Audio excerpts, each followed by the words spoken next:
pelea. Me matarán por ser quien soy,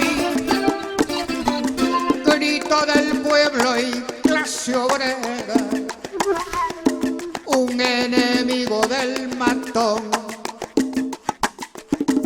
del fascista y el ladrón. Aviva el seso, pana,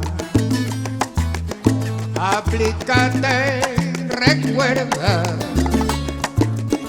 al 15 de noviembre de 1922. Han pasado 100 años de esa matanza en Guayaquil. Parece que fue ayer, mi hermano, la historia vuelve y se vuelve a repetir. Me matarán en la pelea, me matarán por ser quien soy, grito del pueblo y clase obrera, un enemigo del matón, del fascista y del ladrón. Yo digo que no hay crimen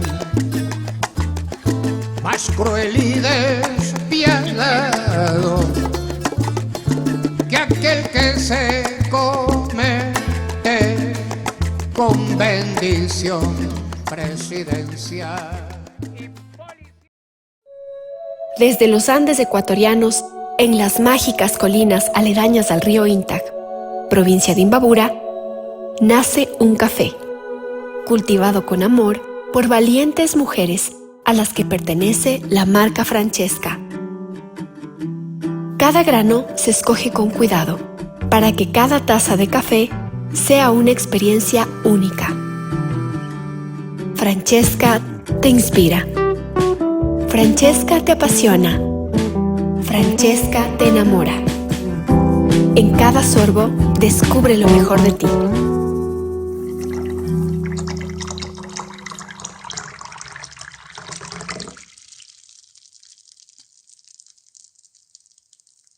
Bienvenidas compañeras, compañeros a esta nueva emisión de Hilando Fino. Ahora con el gusto de contar con Gustavo Yalco, un viejo amigo y que tuvo funciones en distintas ramas en la cuestión de la justicia, en el tema de la seguridad. Ambas áreas en las que el clamor ciudadano llega a niveles de la angustia y de la desesperación mientras el país se hunde en un despliegue de sadismo, en un despliegue de irresponsabilidades, en un despliegue de impunidades sin precedentes en la historia. Yo creo que es fundamental el tener esta conversación porque el país necesita elementos de juicio de cómo salimos de este pantano. Muchísimas gracias, Gustavo, por aceptar la invitación. Pedro, buenos días y a todos un saludo. Gracias por la invitación. Para mí un gusto estar en tu espacio y bueno, hablar de estos dos temas que son de preocupación tan importante para la ciudadanía, el tema de la seguridad, el tema de la justicia, sin las cuales el ejercicio de otros derechos se vuelve casi imposible. Así que claro, con gusto uno de los temas. bienes públicos más fundamentales, que es un poco en el marco en el cual se anidan todos los demás elementos que permiten el funcionamiento de la economía, ¿no? Ahí está Karl Polanyi con el asunto justamente de cómo la economía tiene que incrustarse en el marco de instituciones sólidas. Es precisamente esta percepción de la justicia, el sentido de que en el mundo las cosas de alguna manera funcionan para que no impere la ley del más fuerte, pues no la ley del arranche, la ley de la violencia. Y tú que estuviste en ese, no solamente que antes de estar en funciones públicas, estuviste en ese ramo trabajando desde la academia, trabajando desde la ONG, ¿cómo ves este proceso de deterioro tan brutal y tan rápido que se ha dado acá en las instituciones y en el sentido de la justicia? Gravísimo para el buen vivir, para la convivencia ciudadana, para el ejercicio de derechos. Fíjate que en el último informe, tú lo sabes mejor que yo, eres un experto, en el último informe de Naciones Unidas sobre desarrollo humano, afirma que Ecuador ha retrocedido una década en desarrollo humano. Y una de las razones por para este retroceso de una década en el desarrollo humano es, por supuesto, la falta de acceso a derechos, a educación, salud, pero también el deterioro institucional de la justicia y el tema de seguridad ciudadana. Y en efecto, mira, he trabajado en esto durante muchos años, prácticamente desde que salí de la universidad me dediqué a los temas de reforma judicial, porque entiendo perfectamente que uno de los temas fundamentales para el desarrollo humano es que tengamos instituciones fuertes y confiables en las cuales los ciudadanos les tengamos confianza. Y uno de los aspectos fundamentales del tema, el tema de la justicia. Ahora, en cambio, más bien se está utilizando esos altos valores de la justicia como un instrumento de persecución política, como un instrumento de destruir la presencia, la reputación de la gente y también como un instrumento de arruinar las vidas de la gente. En esta área de seguridad ciudadana y de justicia, lamentablemente en la historia del Ecuador lo que tenemos es un paréntesis en cuanto a su buen funcionamiento. Un paréntesis, y esto lo podemos demostrar en datos objetivos. Tenías un PowerPoint, ¿no? Sí, voy a compartir con ustedes algunos datos, pero solamente para redondear esta idea. Fíjate, es un paréntesis porque antes del 2007 teníamos justamente un Estado en descomposición, una justicia que no funcionaba con apenas el 7% de confianza ciudadana y los temas de inseguridad que campeaban. Luego tenemos este paréntesis hasta el año 2017, donde Ecuador se convierte en un referente internacional de lo que significa el mejoramiento del sistema de justicia y también quisiera solamente ambientar lo que tú mencionas. Para esa época empezaron a venir acá algunos académicos gringos con el temita de los estados fallidos y querían aplicarle como estudio de caso paradigmático al Ecuador. Se les pasmó la narrativa, ¿no es cierto? Con el paréntesis que haces referencia que empieza en el 2007 con el gobierno de Correa y la construcción de Montecristi, ¿no? Ah, exactamente, tal cual. Y ese paréntesis lamentablemente se cierra ¿con qué? Con el Trujillato, Pedro. Esa es la realidad. Porque desde ahí arranca este proceso de desinstitucionalización del país, de deterioro y de volver a descomponer el Estado y de convertir a la justicia en un instrumento de persecución. Fíjate que se habló de la metida de mano en la justicia y vamos a ver si esto es cierto o no. Solo fue un eslogan mediático para afectar el gobierno del presidente Correa, pero hoy por hoy tenemos justamente eso que se criticaba y que no era verdad y que ahora es una pasmosa realidad. Y los instrumentos de justicia y de policía encargados de la represión y la persecución y el bien común y la seguridad ciudadana abandonada. Ya te voy a compartir, si te parece, unas pocas imágenes como para seguir algunas ideas con datos objetivos. Mira, este gráfico quisiera explicarlo muy rápidamente, creo que ya está visible. Mira, la línea roja es lo que se denomina la tasa de congestión. En el año 2012, antes de la reforma de la justicia, teníamos una tasa de congestión de 4.24. ¿Qué quiere decir esto? En términos sencillos, que para que la justicia, el sistema de justicia se ponga al día, necesitaba más de 4 años sin recibir ningún caso nuevo y solo despachando lo que tenía. Imagínate, 4 años solo despachando la congestión para ponerse al día. ¿Cómo dejamos el sistema? Lo dejamos el sistema con 1.5, es decir, con un estándar de 6 meses de despacho, que es uno de los mejores a nivel internacional. Lo que tienes en la línea azul, lo que se llama tasa de pendencia, es justamente cuántos casos tenemos todavía que despachar por cada uno de los que despachamos. Entonces teníamos, si un juez despachaba 1, tenía más de 3 todavía por despachar. Y esto si no resuelves eso, no resuelves el tema de congestión y de tiempos procesales. Y en la tasa de resolución tenías que apenas despachabas el 70% de lo que ingresaba y te quedaba para el resto de años un acumulado del 30%. ¿Qué pasó? Que empezamos por primera vez a despachar más de lo que ingresaba a partir del año 2014, con lo cual ibas poniendo al día realmente al sistema. Esta es una gráfica simple que te demuestra que las cosas tienen solución, porque esto del año 2012 decían que no tiene solución, que así es el problema, que la congestión, que la mora. Pero que así va a ser y que así ha sido siempre. Por cierto, ¿tienes algún referente como para ubicar antes del 2007 cómo estaban estos índices de congestión y el índice verde, cómo es lo que se llama, el de resolución? Eran incluso un poco peores, porque tenías el de congestión en el que apenas despachabas el 60% y el de congestión tenías una pendencia de más de 4, es decir, de más de 4 años de pendencia. Esto empieza a mejorar desde la creación del Ministerio de Justicia en el año 2008. En el año 2008 empieza a mejorar porque empieza la creación de más judicaturas, pero solo se transforma realmente desde el año 2012 con la consulta popular. Esa sí pasó por los criterios constitucionales y que implicaron que un Consejo de la Judicatura con una composición mucho más ejecutiva y que genere una política de Estado pueda poner en marcha las medidas para poder hacer esto. Este es un gráfico de inicio. Te voy a decir cómo se logra esto, porque esto, digamos, no es fácil, no es por generación espontánea que bajas la congestión de 4 puntos o la tasa de dependencia de 3 años. Bueno, pero entonces aquí yo te interrumpiría porque valdría la pena ubicar esto es lo que justamente están diciendo, eso es lo que el Ejecutivo metió la mano en la justicia, esa es la acusación que se hace. Pero hay una consulta, ¿no? A ver, cuéntanos un poquito también del proceso, ¿qué es lo que tuvo que hacerse para que esto funcione? Y si esas disposiciones, el marco legal que se fundó sobre esa consulta popular, está ahorita vigente como para que los distintos gobiernos, más allá de la persona que esté en el asiento, puedan seguir con este proceso. No te quites, por favor, un ratito del gráfico anterior, porque ¿en qué nivel estamos ahorita, no? Es decir, el problema es que de aquí empeoró todo, pues.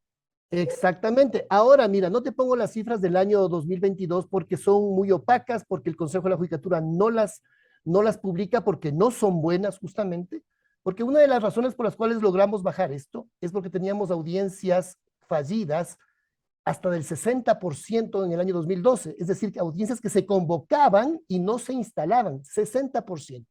Eso se bajó al 4%, lo cual quiere decir que las audiencias se convocaban y se realizaban. Hoy por hoy tenemos, y eso sí lo podemos observar, tenemos por lo menos nuevamente un 50% de audiencias fallidas, es decir, volvimos otra vez a los estándares antes del año 2012. Y si no tienes audiencias que se realizan, se convocan y no se realizan, entonces aquí se te dispara otra vez la tasa de congestión, la tasa de dependencia y cae la tasa de productividad o de resolución. ¿Y cuál es más o menos tu estimación? Por ejemplo, la línea roja, ¿dónde estaría ahorita? En el año 2012 estamos de vuelta. Es increíble que se vuelva tan rápido a esos estados.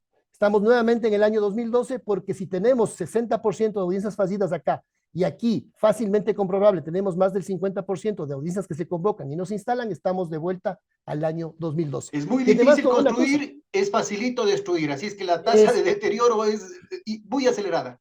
Mírate, en ese año 2011, 2012 todavía teníamos el problema de que para una audiencia de fijación de alimentos, es decir, que una madre demandaba los alimentos para sus hijos, se convocaban 18 meses después las audiencias para fijación de alimentos. Nosotros dejamos un sistema en el que 15 días, máximo en un mes, tenías audiencias para fijación de alimentos. Hoy nuevamente estás 6 meses, un año, 14 meses para la fijación de una audiencia, para la fijación de alimentos. Ahora, de todo esto no es posible tener indicadores, no están disponibles estadísticas, ¿o sí? En estos tenemos estadísticas opacas, como te digo, la más clara es, ya esto ni se publica.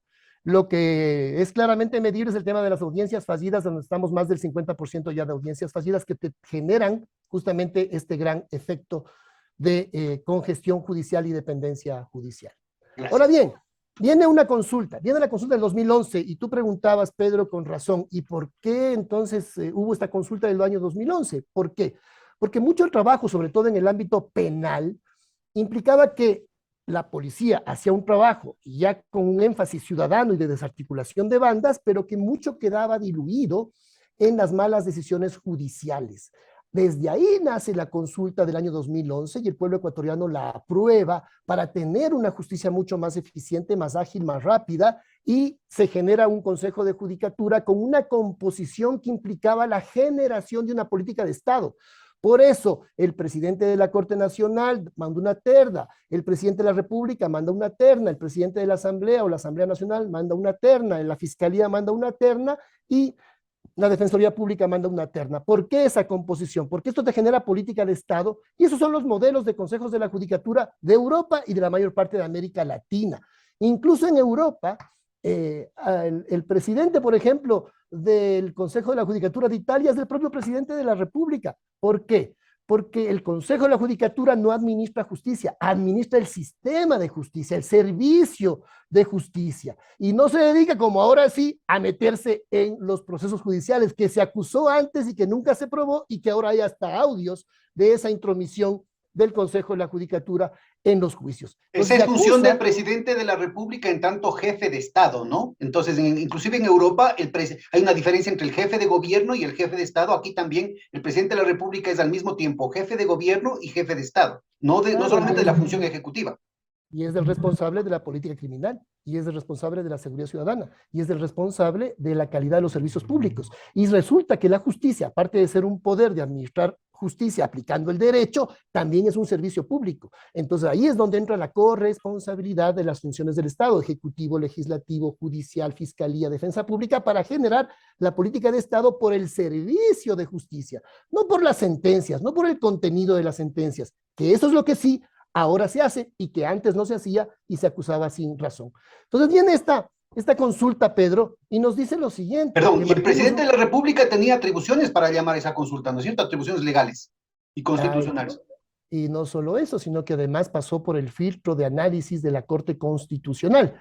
Lo que no pasó con la consulta de Moreno, que se saltan la Corte Constitucional mañosamente, la hacen, dicen, pasar por el mérito del tiempo y sin que pase por los filtros constitucionales lanzaron esas 7 preguntas que implicaron un engaño al pueblo ecuatoriano y además la incorporación de lo que algunos constitucionalistas sueltos de huesos dicen un paréntesis constitucional. Es decir, le dieron a Trujillo competencias de asamblea constituyente para desmontar el Estado. Esa es la realidad. Yo recuerdo que en una entrevista de radio, recuerdo que iba oyendo en el camino a María Paula Romo y le preguntaba con insistencia el entrevistador, que era igual gobiernista, morenista, y le decía, pero ¿es esto legal, señora?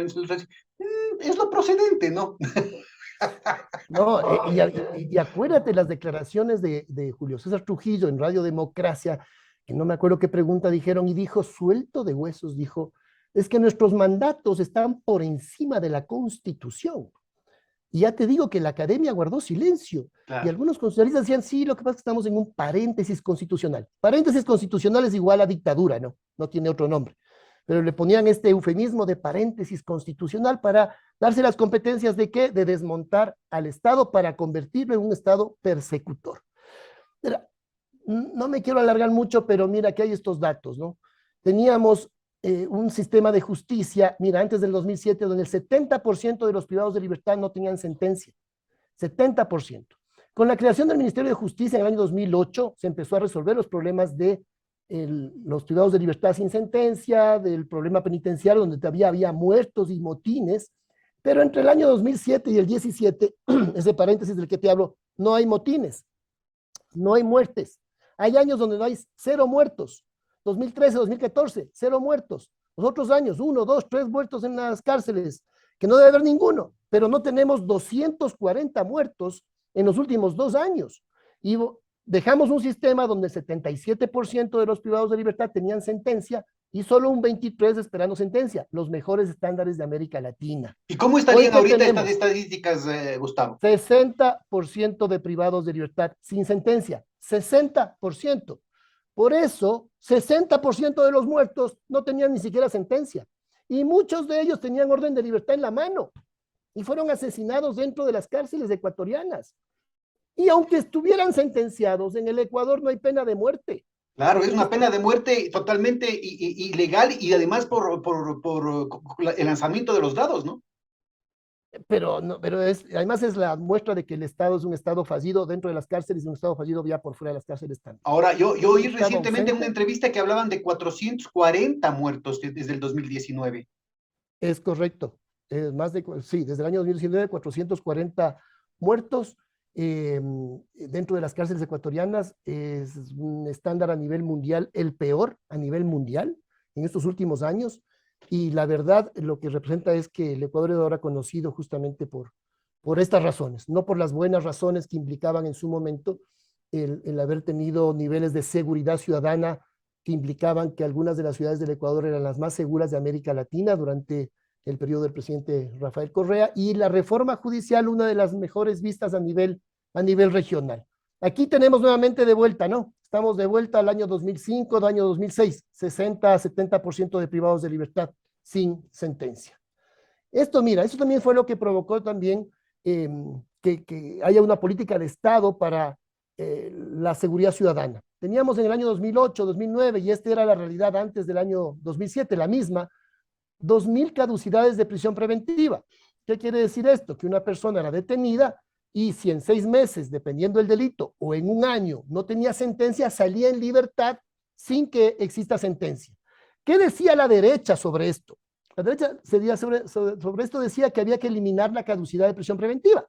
Es decir, agudizar más el problema y que la gente se quede sin sentencia años, como ocurría en los años 80 y 90. Luego hubo este principio de caducidad de prisión preventiva que es antes del gobierno del presidente Correa, pero que es un principio correcto. Es decir, si en 6 meses no me das una sentencia, si en un año no me das una sentencia, la persona se sigue defendiendo en libertad. Pero esto es una exigencia para que el sistema penal dé una respuesta, dé una sentencia en 6 meses o un año. Entonces, si tienes una caducidad de 2.000 prisiones preventivas, aquí hay un olor a impunidad terrible. Y la puerta giratoria del que tiene 1, 2, 3, 20 detenciones y ninguna sentencia. Fíjate cómo de 2.000 caducidades del año 2008 se dejó en 8 caducidades en el año 2017. Esto ha empezado a crecer todavía. No te pongo datos porque no son datos oficiales, pero tenemos aquí caducidades de prisión preventiva nuevamente, esta puerta giratoria. Nuevamente las noticias nos dicen, detenido con 5 detenciones.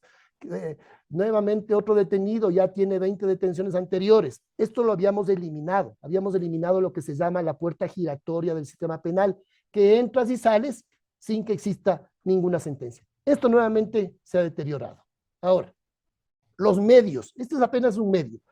Se pasó de 700 jueces, 700 jueces a nivel nacional en el año 2008, que era una de las tasas más bajas de América Latina, de jueces por cada 100.000 habitantes, al año 2017 con 2.083 jueces, una de las tasas por encima del promedio en América Latina, de 12 jueces por cada 100.000 habitantes, por encima del promedio, estábamos muy por debajo del promedio.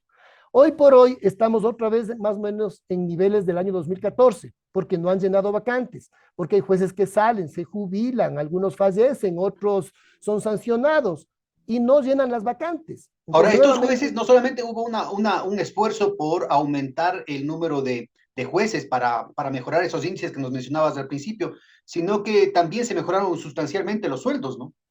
pero se pasó de $700 que ganaba un juez a $4.000. Fíjate el aumento considerable. Se pasó realmente a tener los jueces peor pagados de América Latina a tener los jueces mejor pagados de América Latina. Solo Brasil pagaba mejor a nivel de primera instancia. Pero era con el compromiso de que los jueces iban a constituir una institución sólida que garantice los derechos ciudadanos, que garantice una perspectiva de sociedad más justa y distinta. Ahora se han convertido en una casta, ¿no es cierto?, que utilizan, se atrincheran en sus posiciones con esos soldazos para atacar a la sociedad conforme a una agenda política, ¿no? Pero la carrera judicial es clave para que tengamos verdaderamente independencia judicial. Y tanto se habló de que se había afectado a la independencia judicial. Primero, que por primera vez había verdaderos ingresos meritocráticos, con impugnación ciudadana, escrutinio público, concursos en los cuales las preguntas eran públicas para que no se vendan, para que no se trafiquen las preguntas. Se hacían bancos de preguntas de más de 5.000 preguntas y no se las mantenía ocultas solo para que algunos las conozcan, sino que eran públicas. El participante llegaba, se le sorteaba el tribunal y se iba con su nota. Ese rato se iba con su nota. Entonces, había todas las seguridades a nivel informático, etcétera. ¿Y ahora cómo está? Ahora tú ves que los concursos son, primero que no participa nadie, ¿no? Fíjate que para la Corte Nacional de Justicia, para 7 puestos se nos presentaban 600 candidatos. Ahora para 21 puestos se presentaron 100 candidatos en primer lugar. Y en segundo lugar no te vas con tu nota. En segundo lugar ya no te publican las preguntas previamente. Los bancos de preguntas han vuelto a ser bancos de preguntas cerrados. Entonces, ¿y cuál es el pretexto para haber cambiado un sistema que estaba funcionando tan bien? Porque ellos, según ellos, antes no funcionaba bien, pues. Entonces simplemente ellos han cambiado las reglas echando la culpa a otros de cosas que no ocurrían antes. Pero ¿y cuáles eran las críticas que hacían para decir que no? Las críticas, verás, la crítica que hacían es una cosa, decían que había una entrevista que era discrecional y que a través de esa entrevista final se cambiaban las notas. Falso. Nosotros, el Consejo de la Judicatura que yo tuve el honor de presidir, quitamos esa entrevista con nota. La entrevista no la puedes quitar porque está en la ley. La ley orgánica, el código orgánico establece que haya una entrevista. ¿Para qué? Para que la gente conozca al candidato. Es una entrevista que le hacíamos en streaming, para que sea pública. El que quería entraba y veía la entrevista del candidato, decía por qué quiere ser juez, cuáles son sus convicciones, etcétera, que es una entrevista sin puntos. Y dicen que le poníamos puntos a esa nota. Nosotros eliminamos el puntaje que antes Pero además había la calificación era inmediata y automática, ¿no? Era en ese momento inmediata y ese momento la gente se iba con sus Ahora, notas. en cambio, esperan un tiempo en el que puede meter mano cualquiera, digamos. Es correcto, es correcto. Fíjate que de eso se nos acusó, pero ni siquiera Trujillo, con todas sus arbitrariedades y los que le secundaron en ese consejo transitorio, pudo probar aquello. Y ni la Contraloría, que también nos quiso acusar de aquello, lo pudo probar. Entonces no tenemos ningún elemento objetivo que demuestre que haya entrado un juez u otro de manera amañada. ¿Alguien ha dicho el juez Pepito Pérez, el juez fulano de tal, entró de manera amañada? No, dicen los jueces en concursos amañados. Eso es un dicho sin ninguna prueba que te digo, ni Trujillo, con sus arbitrariedades, pudo decir una cosa de esa naturaleza con algún fundamento, y ni siquiera la Contraloría. Lo que sí es cierto, Pedro, y en esto quiero ser autocrítico, es que los concursos son una materia difícil. Te entra de todo. Te entra gente buena, muy trabajadora, y también te entran de los otros que pueden haber ganado un concurso, pero que justamente la carrera judicial, que te decía que es un elemento esencial, lo único no es entrar meritocráticamente. Lo otro es estabilidad, sí, pero lo otro fundamental es la evaluación de desempeño y el sistema disciplinario, porque igual te entra gente buena en su mayoría, pero también te entran de los otros.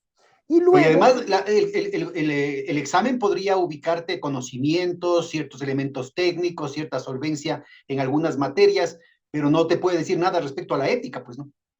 es muy difícil. Existe, por supuesto, la impugnación ciudadana, que sirvió para excluir a gente que tenía, en efecto, inhabilidades para ejercer el cargo, pero no hay concurso que te pueda medir las pasiones humanas, ¿no? Y la cobardía.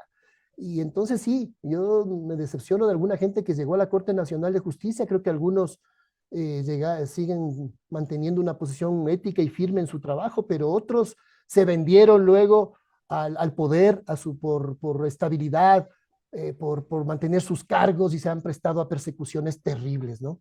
Mira que el caso del presidente Rafael Correa es evidentemente elocuente, ¿no? Nos dicen a nosotros, metida de mano en la justicia, pero tú no encuentras en nuestro periodo un caso contra algún actor político que se resuelva en 17 días en la Corte de Casación, en la Corte Nacional de Justicia. 17 días, Pedro, 17 días. Que en el mejor de los casos 6 meses, un año, y en pandemia era el único caso que avanzaba. Eso es metida de mano en la justicia. Y además por influjo psíquico. O sea, mira, y no, tú no encuentras casos así en nuestro periodo. No los encuentras. Incluso hay actores políticos que se fueron sobreseídos por temas de peculado. Se puede decir, por ejemplo, a Salvador Quispe. 2 juicios le anularon por peculado. Esos jueces no fueron sancionados o perseguidos. Podemos estar de acuerdo o no con esas sentencias, pero nadie fue sancionado y perseguido. Manuela Pig, que la novia de Yacu Pérez, iba a ser deportada. Una jueza negó su deportación. Esta jueza no fue sancionada. Así te puedo poner muchos ejemplos. Y el Estado ganaba y perdía juicios. Se dice que el Estado no perdía juicios el SRI no perdía juicios. Mentira. Se acusaba mucho de la criminalización de las movilizaciones sociales, ¿no? Y que ahí se utilizó la mano del Ejecutivo en la justicia. Eso fue también una afirmación en el aire, porque la gran mayoría de personas que eran detenidas salían casi inmediatamente. Se habló de algún caso, me acuerdo, decían del caso del doctor Figueroa. Del doctor Figueroa con otro actor político, pero que finalmente el MAS terminó luego en sobreseimientos definitivos, juicios que debieron tal vez ser más rápidos y que se iban alargando y alargando y no había decisiones. en las que no intervenía el Consejo de la Judicatura, sino había pruebas específicas de alguna actuación inadecuada de los jueces. Que hubieron Y sí casos en contra, que ejercimos. hubieron casos en contra de asambleístas de la oposición.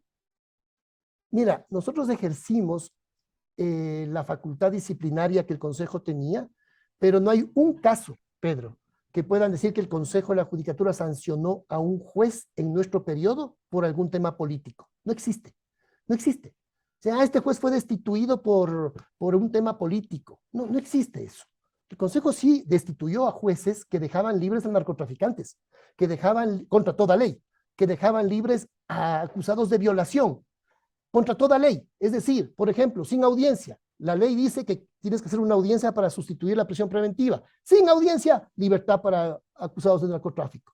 Entonces, claro, sancionábamos y destituíamos a esos jueces. De esos casos hay muchos, pero por un tema político no existe esa prueba de estas afirmaciones que Ya, solo oye, fueron y esta situación de la sanción del Consejo de la Judicatura a jueces que de una u otra manera favorecen a los narcotraficantes y a los corruptos, ¿sigue operando ahora o también se ha debilitado esa función?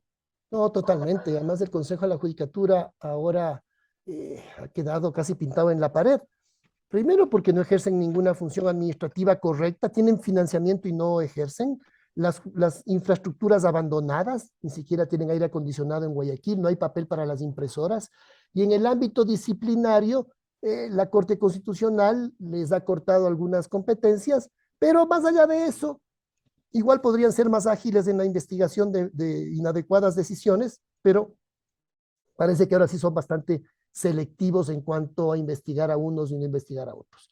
Aparte que los jueces y los fiscales requieren también, evidentemente, niveles de seguridad y de protección. Nosotros teníamos un protocolo, Pedro, teníamos un protocolo de seguridad inmediata, preventiva para fiscales y jueces que estaban tratando temas complicados y difíciles. Y hoy vemos cómo matan fiscales, amenazan a jueces, y no se ha activado o hay que esperar a que pasen estas ¿Qué tragedias para podría hacer, poder. por ejemplo, el Consejo de la Judicatura en estos campos, con esto de los asesinatos de los fiscales, con eso de los chantajes y los sobornos?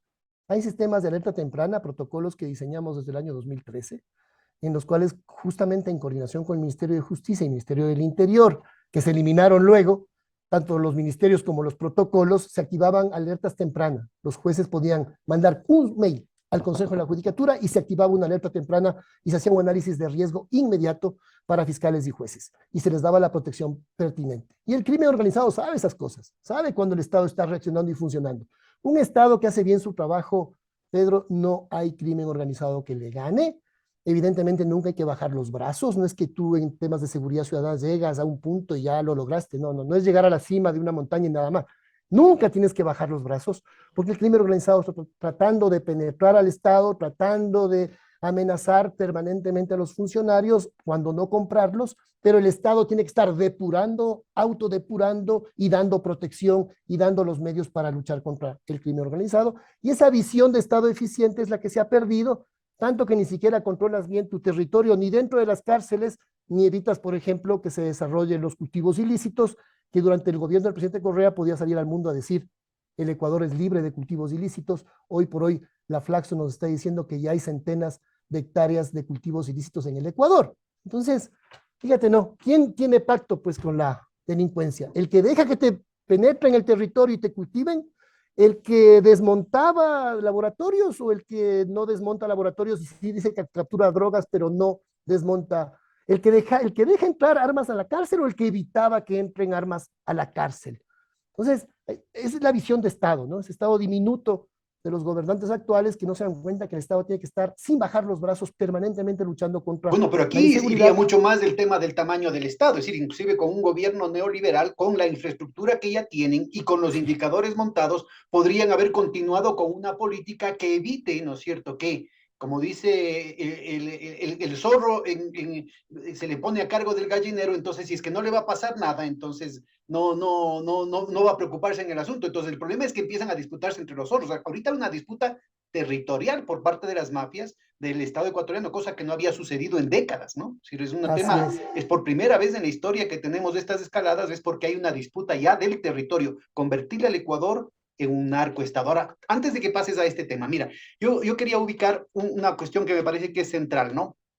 de todo lo que estás hablando, hay indicadores, hay estadísticas. Yo creo que esto es crucial porque se podrían seguir con esos indicadores y yo creo que aquí habría que invitar a la academia, a las facultades de derecho, a los colegios de abogados, a los colegios profesionales, porque si no, la discusión se torna en un intercambio de epítetos, pues. ¿No? Aquí Claro, tenemos así es. indicadores muy específicos que permiten ir midiendo y que inclusive podrían decir, es que hay que hacerle, no me gusta la medición, hay que cambiar la metodología, habría que buscar otro concepto, magnífico. Claro. Entonces, que se discuta sobre eso, ¿no es cierto? Y que se vaya poniendo un seguimiento, un control ciudadano, una auditoría ciudadana sistemática sobre el sistema judicial, y ahí separando, ¿no? El papel de la Fiscalía, el papel de la Procuraduría, el papel de la Corte Nacional de Justicia, el papel de los jueces locales, el papel del Consejo de la Judicatura, y que se los vaya midiendo conforme a resultados. Lo otro es insultos, relatos y contrarrelatos, muchas veces basados en la posverdad, ¿no es cierto? En fake news y la posverdad, y la situación del país se agrava, pero a pasos agigantados. Tú mencionabas antes de esto, ¿no es cierto?, que me quedó sonando el tema, que se presentan pocos candidatos a los puestos, decías, para 21 jueces de la Corte Nacional, decías, ¿no? Se Así es. presentaron 100 candidatos, antes fueron 6,000. ¿A qué se debe eso? No, mira, se fueron más de 600 para 600, pero siete, más de 600 para ya. 7 puestos. Y en el último concurso, para 21 puestos, se presentaron 130, 120 ¿Por personas. qué? Porque yo creo que hay un nivel raíz sí de desconfianza de estos concursos que finalmente son bastante opacos. Si tú no Ya sabes, saben que están asignados los puestos de antemano, tal vez. yo creo que ahí tenemos un problema, ¿no? Eh, Además que con lo de Trujillo, te bajaste más de media Corte Nacional de Justicia y pusieron a dedo y por encargo a más de media Corte Nacional de Justicia. Es decir, hicieron una evaluación inconstitucional. Recordemos que A la ver, pero misma... perdóname a mí, para Sí. ilustrar a todos, incluyéndome a mí. A ver, haznos un resumen de cómo se dio el proceso, cómo encontró el gobierno de la Revolución Ciudadana el sistema judicial, qué es lo que cuáles fueron los objetivos que quisieron corregirse con la consulta del 2012, qué significó institucionalmente el cambio de la consulta del 2012 y cómo el Trujillato cambió esa situación. Correcto, mira, lo que se encontró primero es un sistema de justicia con un nivel de confianza apenas del 6% en la ciudadanía, con niveles de congestión y dependencia extremadamente altos, con un nivel de ineficiencia, con poca cobertura judicial, eso es lo que se encontró. Y, a ver, me dices qué es lo que involucró la consulta popular, pues poner en marcha esto principalmente. Mira, aumento del número de jueces, sí, no solamente, porque no es un tema de más de lo mismo, sino con un sistema procesal nuevo, oralidad procesal en todas las materias, con un adecuado agendamiento.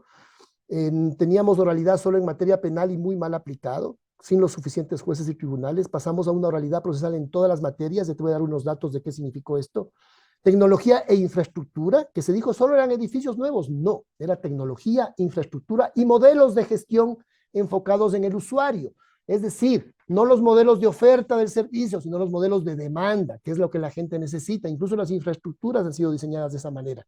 Bienestar del talento humano, tú hiciste referencia a los sueldos, ¿no? Pasamos de $800 de un juez a $4,000 para un juez y mejor sistema de bienestar social. Capacitación y evaluación continua, porque son servidores públicos que deben rendir cuentas con capacitación, evaluación continua y también alternativas al proceso.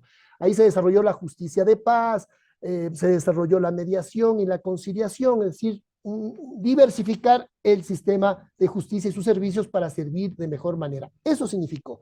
¿Y qué es lo que ha significado con el Trujillato? Pues que curiosamente haces una evaluación de desempeño de los jueces de la Corte Nacional de Justicia contra toda norma. Por eso, la misma Corte Constitucional, Pedro, declaró inconstitucional la evaluación de desempeño que hicieron de la Corte Nacional de Justicia, el Consejo de la Judicatura, que es producto del Trujillato. Evalúan a la Corte Nacional y sacan a los jueces de manera inconstitucional y Pero ya nombran estaba la de manera... resolución, ¿y qué hicieron con esa resolución? Tenía que tener fuerza legal, pues.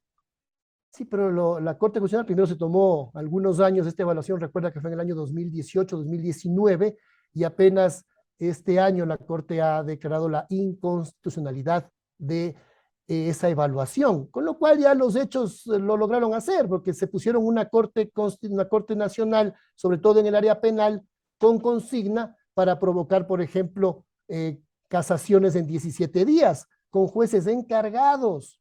La ¿Qué quiere Constitución decir esto de establece... casaciones en 17 días? A los no Ah, sabemos. perdona, es que lo que pasa es que, mira, el juicio del presidente Correa, este llamado juicio de arroz verde, es un proceso judicial que fue el único que siguió avanzando durante la pandemia. Y cuando hubo el recurso de casación, en 17 días sacaron el recurso de casación con el objetivo de que el presidente Correa no sea candidato, porque ya tenía una sentencia en firme, porque él podía haber sido candidato si es que no tenía esa sentencia de casación. Y la sacaron en 17 días en plena pandemia. ¿Y A eso normalmente me cuánto se refería. tarda eso? 6 meses cuando vas rápido a niveles de casación en Corte Nacional de Justicia, si no es un año. Y en pandemia, imagínate, en 17 días. Entonces ahí ves tú un direccionamiento realmente de la justicia. Y eso es producto del trujillato, es producto de haber establecido un paréntesis constitucional, que no es otra cosa que una Ya, dictadura. pero permíteme concentrarme en algunos puntitos así que vos pasas mencionando así y yo creo que hay que admirarse, ¿no? Tú Dale. estás diciendo que una corte constitucional ya Actual. constituida por todo el proceso desatado por el Trujillato, es decir, con una fuerte selección adversa, pongámoslo así, ¿no es cierto? Adversa a las autoridades anteriores, con una fuerte ligazón con el bloque, digamos, con la coalición que había estado tanto con el gobierno de Moreno como con el gobierno de Lazo, es decir, la disidencia del correísmo que traicionó el proyecto original de la Revolución Ciudadana, lo que fue la democracia cristiana, lo que fue Creo, lo que fueron los socialcristianos, sectores del Pachacutic, la izquierda democrática, sectores del socialismo, no sé si me estoy olvidando a alguien, pero es el mismo bloque, ¿no es cierto?, que estuvo gobernando con Lazo y con Moreno y que ahora está gobernando con Lazo, en ambos casos con disidencia, sobre todo ya en el caso de los repartos. Pero básicamente estamos hablando de un bloque de poder, ¿no es cierto?, que mencionan algunos, que se va constituyendo con el respaldo de los sectores más rancios de la oligarquía ecuatoriana y de la embajada americana, por mencionar una de las embajadas, así con presencia directa al punto que pone hasta ministros, ¿no? Ahora, esta Corte Constitucional no correísta, más bien fuertemente anticorreísta, dictamina que lo que hizo Trujillo fue inconstitucional. Y políticamente eso pasa totalmente desapercibido. Sí, en el fondo dice justamente que eso, que lo que Trujillo hizo es inconstitucional, pero no hay que olvidarnos que esta Corte Constitucional también es producto de ese proceso, entonces lo disfraza un poco y dice que la evaluación hecha por el Consejo de la Judicatura no fue un pedido, que fue un exhorto nada más, porque Trujillo exhorta a la Corte al Consejo para que el Consejo evalúe a la Corte. Entonces la Corte Constitucional dice que el exhorto no era obligatorio, los únicos responsables son el Consejo de la Judicatura, que ellos hicieron una evaluación inconstitucional y declara la inconstitucionalidad de la salida de algunos jueces. Pero curiosamente tampoco la Corte declara que deban volver, cosa que sí lo hubiera podido hacer, porque hasta ahora tenemos jueces encargados en la Corte Nacional. Entonces bien pudo haber establecido la Corte Constitucional que salgan los encargados y que entren otra vez estos jueces que fueron mal sacados. Entonces dice que es inconstitucional la evaluación, pero no es completa la decisión en términos de que regresen y se repare el daño de aquellos que fueron sacados de manera inconstitucional, sino que más bien lo que dice es que les indemnicen, que les paguen un valor económico y que ya se ha consolidado los temas jurídicos que resolvieron los otros. Todo esto justamente para no afectar las decisiones que tomaron desde una perspectiva política en la Corte Nacional de Justicia. Entonces, si bien está bien lo que hizo la Corte Constitucional, en mi opinión no es completo porque por las consideraciones que te acabo de mencionar. Lo que sí está claro es que el Consejo de la Judicatura actual, que hicieron esta evaluación de desempeño inconstitucional, son los responsables y también son responsables materiales de la indemnización a la que tendrán derecho los jueces que salieron. Pero es una indemnización personal, pero ¿y quién indemniza al país por el daño que se ha hecho? Pues? Exactamente, y las vidas afectadas por todas esas decisiones que tarde o temprano a nivel internacional se van a caer porque han atropellado en ese caso y en muchos otros aspectos básicos del debido proceso y de la independencia judicial. Ahora sí de la independencia judicial y no como se decía antes, que solo fue, insisto, un eslogan. A ver, cuéntanos, por favor, un poquito en detalle, ¿no es cierto? ¿Cuál fue el proceso cómo se detonó el proceso que inició Trujillo para transformar la institucionalidad de la justicia? Recuerda que hubo una de las preguntas de la consulta popular era la evaluación de las autoridades de control designadas por el Consejo de Participación Ciudadana, cesado por esa misma consulta. Entonces, recordemos además, insisto, que esa consulta no pasó por los filtros de la Corte Constitucional. Por eso también se están activando procesos internacionales sobre aquello. Entonces, se establece este consejo transitorio que lideró Trujillo con 5 integrantes más, cuyos nombres no recuerdo de todos, pero que fueron quienes le secundaron y son tan responsables como Trujillo, y establecieron que evaluaban a la Contraloría, a la Procuraduría, al Consejo de la Judicatura, a las entidades de control en general. Al Consejo de la Judicatura que yo presidí no le podían evaluar, porque a nosotros no nos nombró el consejo cesado, sino el anterior a ese consejo. Sin embargo, no les importó y dijeron también les evaluamos. Contra todas las pruebas que les dimos que lo que nos acusaban no era verdad, no importó nada porque tenían una consigna, así que igual redujeron nuestros periodos como el de otras autoridades. Y se dieron una facultad, Pedro, y esto es muy importante, se dieron una facultad que no estaba en las preguntas de la consulta, que era nombrar encargados. En ningún lado de la consulta ni en sus anexos dice que ellos pueden nombrar encargados. Entonces iban destituyendo, iban reduciendo periodos del contralor, del procurador. No, el contralor no. Cierto, al contralor le salvaron porque era Celi. Al contralor no le evaluaron. Al defensor del pueblo, al defensor público, en fin, e iban a la fiscalía e iban poniendo encargados que dieron como resultado un debilitamiento institucional cuando no una persecución política, y de ahí nace el Consejo de la Judicatura actual que hizo esta evaluación inconstitucional de la Corte Nacional de Justicia, y además han abandonado, en cambio, sus facultades reales, que son de poner en marcha un servicio de justicia de calidad, rápido para los usuarios. Y administrativamente, ¿cómo operó eso transformando la institucionalidad de la justicia? ¿En qué orden? ¿Cuál fue la cascada?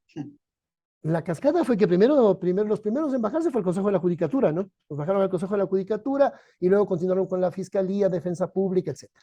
Pero evidentemente ahí el objetivo era, como ellos decían, descorreizar al país. Bueno, ahí estamos viendo los efectos de lo que llamaron descorreizar al país, que lo hicieron de manera inconstitucional, ilegal y arbitraria, y hoy día se mide en sangre y se cuenta en muertos en las calles del Ecuador porque has debilitado el Estado, y quienes se aprovechan de eso es sobre todo el crimen organizado. Bueno, y se mide también en el retorno a los malos índices del pasado, como estabas mencionando, ¿no? Así es.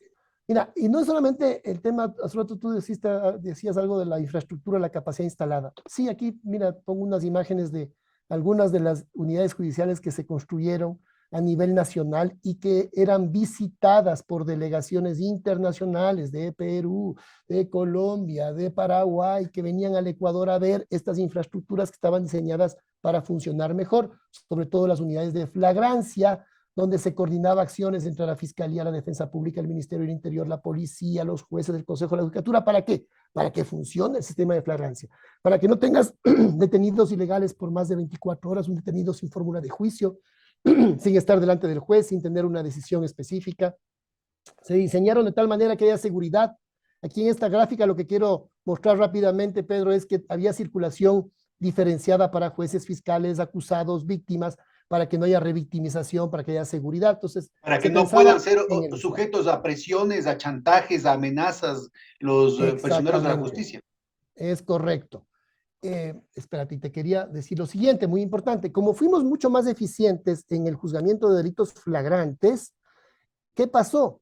Que a nivel de tribunales penales se descongestiona, porque ya no todo llegaba hasta tribunal penal, sino que ya se podía resolver a nivel de flagrancia ante el juez de primera instancia. ¿Cuál es el efecto importante de esto que quiero rescatar, Pedro? Que una descongestión del 40% de tribunales penales permitía que el tribunal penal pueda dedicarse no al robo del celular, que ya había sido resuelto a nivel del juez de primera instancia, al juez de unidad judicial, digamos, de flagrancia, sino que se dedicaba al crimen organizado, al homicidio, a las violaciones, al narcotráfico. Entonces, esta descongestión permitió que el tribunal se dedique a lo que debía dedicarse. Entonces, por ejemplo, a nivel de homicidios, que teníamos apenas en el año 2012 un esclarecimiento que no llegaba ni al 50%, en cambio que en el año 2017 llegábamos a un esclarecimiento de más del 90%, incluso esclareciendo delitos de periodos anteriores.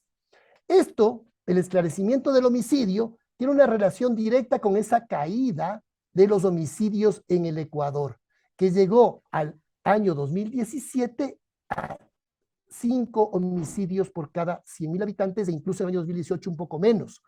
Esta es una relación importante entre los niveles de impunidad que dejaron de existir a nivel de homicidios, de asesinatos, de violaciones, de narcotráfico, con lo que significa la caída de los homicidios. Y de nuevo la pregunta es, ¿dónde están estos índices? Creo que ahora el nivel de homicidios está en 4 veces más grande que eso, ¿no? Hoy por hoy, el nivel de homicidios en el Ecuador está por encima del 20%. Mira, podríamos ver de nuevo lo de los homicidios, por favor. Sí, claro que sí. Acá está, pero acá está la número 12. Ajá, aquí está, mira. Entonces, tienes una caída de 12 homicidios por cada 100.000 habitantes en el año 2017 a 5 homicidios por cada 100.000 habitantes. Y ahora regresamos a 20, dices.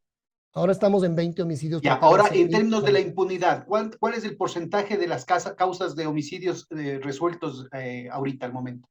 Bueno, primero te voy a decir un dato. De los 400 homicidios ocurridos dentro de las cárceles del país, no hay ningún esclarecimiento, ningún responsable.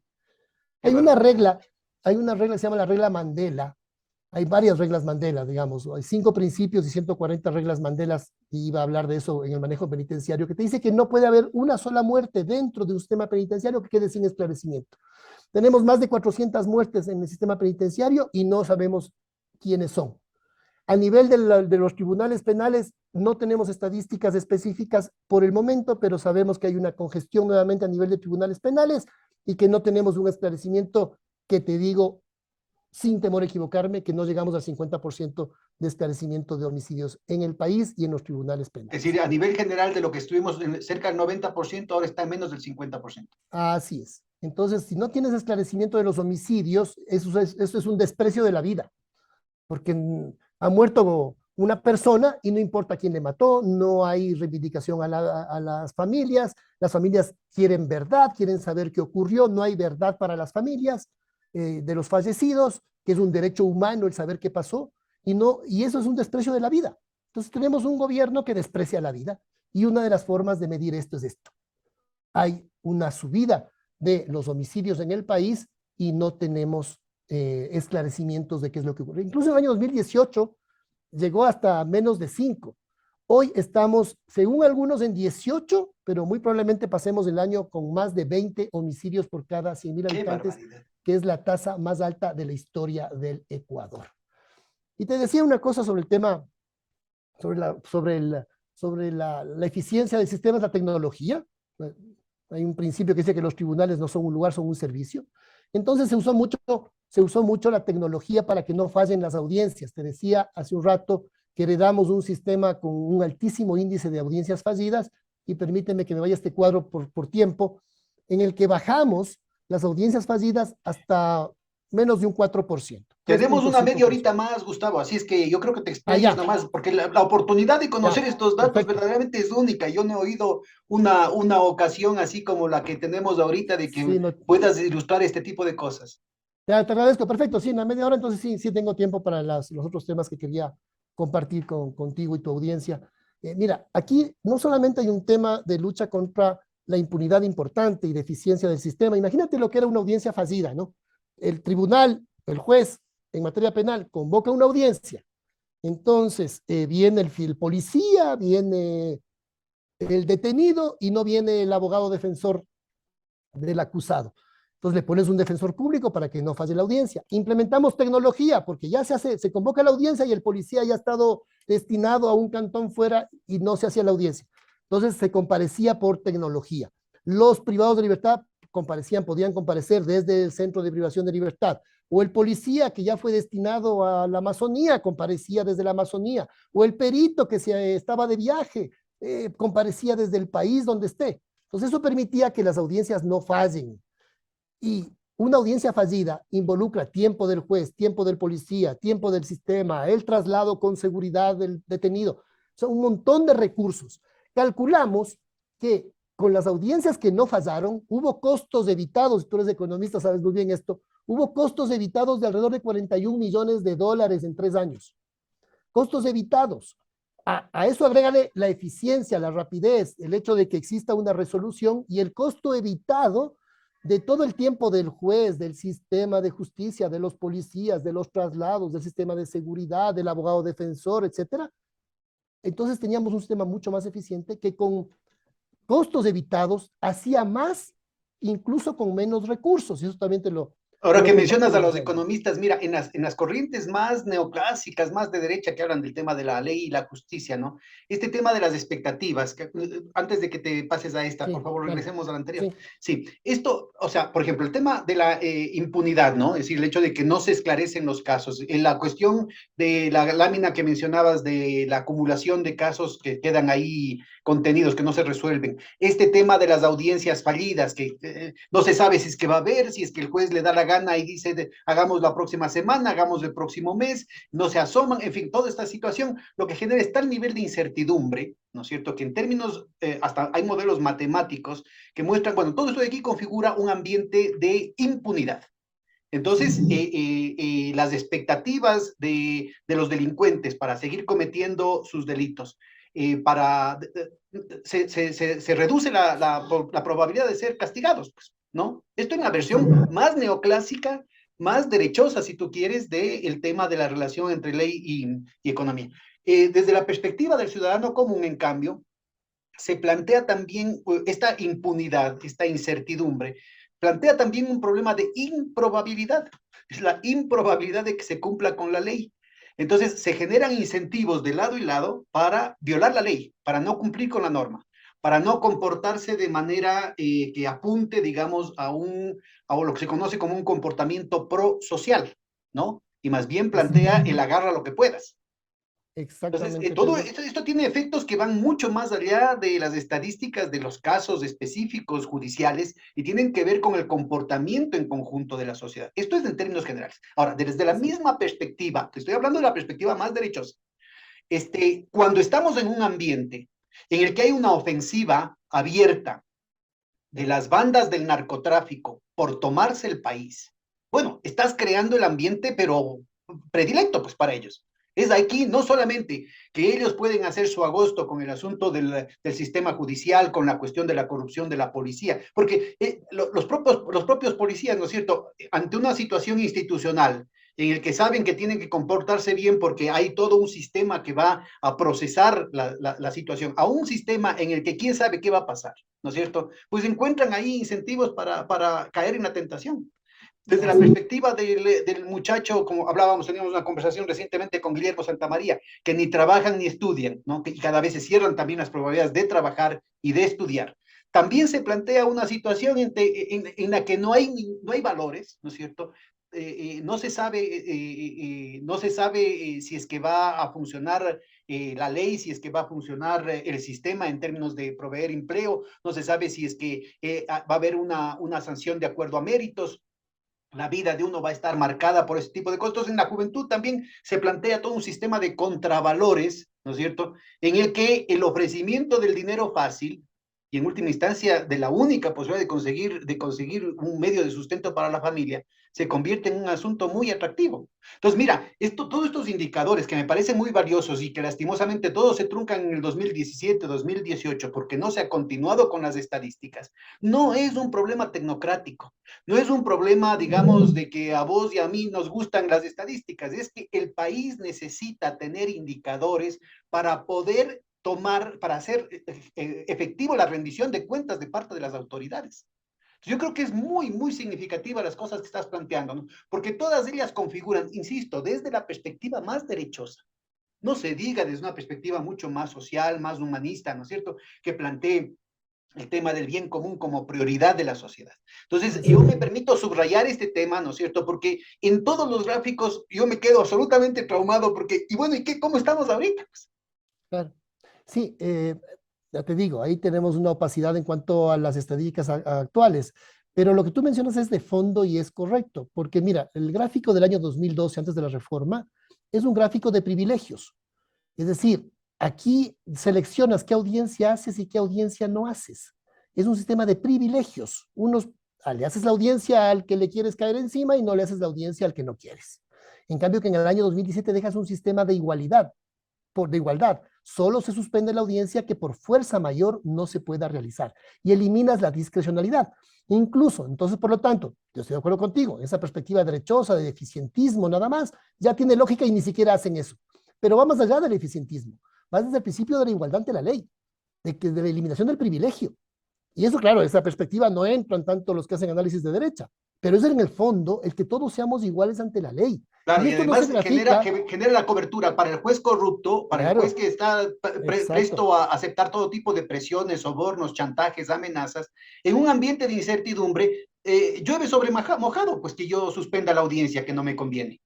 Así En es. cambio, Entonces, cuando es una excepción, el que no se cumplen con las audiencias, el que no se cumplen con los plazos, el que no se cumple con la norma, entonces ya es mucho más difícil, ¿no es cierto?, que yo quiera hacer lo que me da la gana o que yo tenga que cumplir lo que me están presionando, ¿no?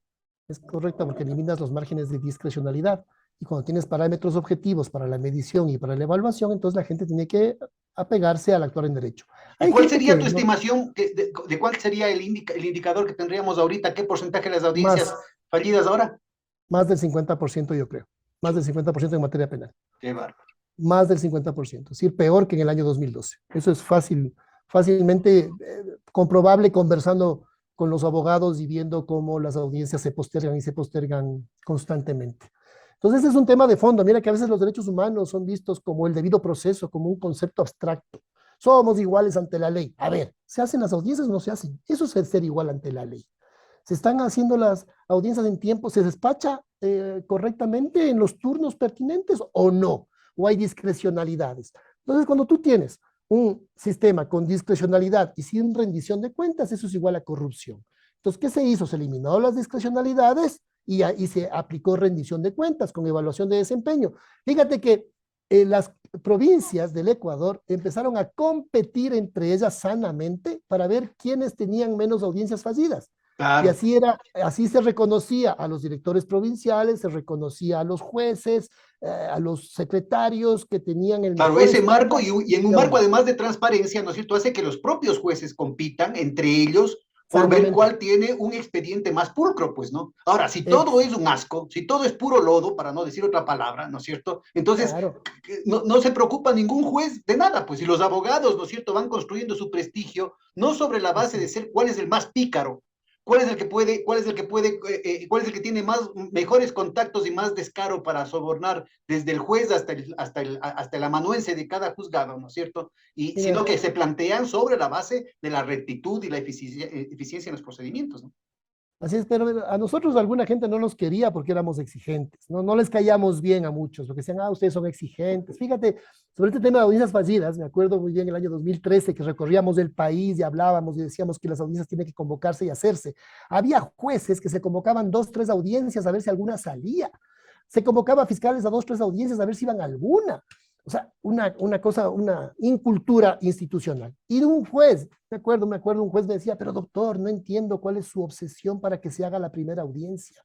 Si ya se Siempre hacía funciona. culturalmente, creído que era normal, que no, que fase en las audiencias, que fase la primera, que fase la segunda, se consideraba normal. Entonces, cambiar eso también un Yo cambio recuerdo cultural. en la Superintendencia de Control de Poder de Mercado, nosotros cumpliendo con la ley una ley que yo estuve en el Banco Central y conocía la ley de comercio electrónico que planteaba y de la ley de modernización del Estado. Había una cantidad de marco jurídico que se lo hizo además mucho antes de la época de Correa, respecto a que todo se haga electrónico y era mandatorio para era una cuestión compulsiva para el sector público, que se hagan los expedientes de la tramitación administrativa, todo digital.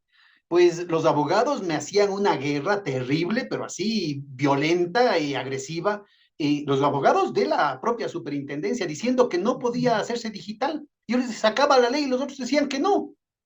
Ah, mira, hablando de eso, y este es un tema aún más dramático, esto de lo digital, las boletas electrónicas de encarcelamiento y excarcelación, Pedro, lo establecimos desde el año 2015. Se quedó en un sistema en el que, por ejemplo, en las órdenes de libertad, en 4 horas, una persona a la cual le habían declarado inocente, le habían revocado la boleta de libertad, o había la boleta de encarcelamiento la habían revocado, o había cumplido su pena, en 4 horas recuperaba su libertad. ¿Qué teníamos nosotros antes? Teníamos que en 72 horas se demoraba el trámite, alguien se quedaba 3, 4 días preso, más de la cuenta, era un fin de semana, ya con la libertad.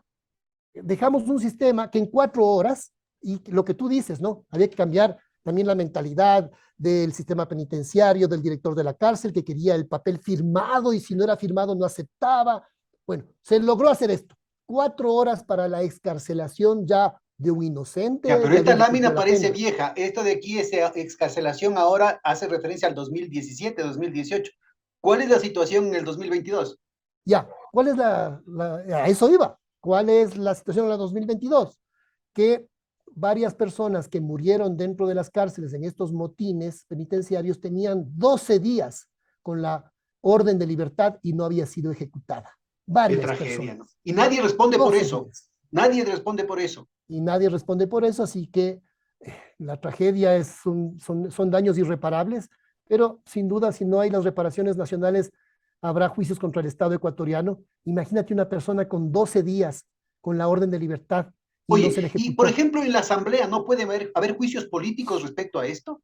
Alguien que responda, alguien que se apersone por el tema del derecho a la vida, porque inclusive las personas privadas de la libertad tienen el derecho a la vida. Aquí no hay pena de muerte. Así es, Inclusive en la forma que exactamente. dice, son ejecuciones extrajudiciales. Toda ejecución es extrajudicial. Pero Aquí no hay finalmente pena de estamos, muerte.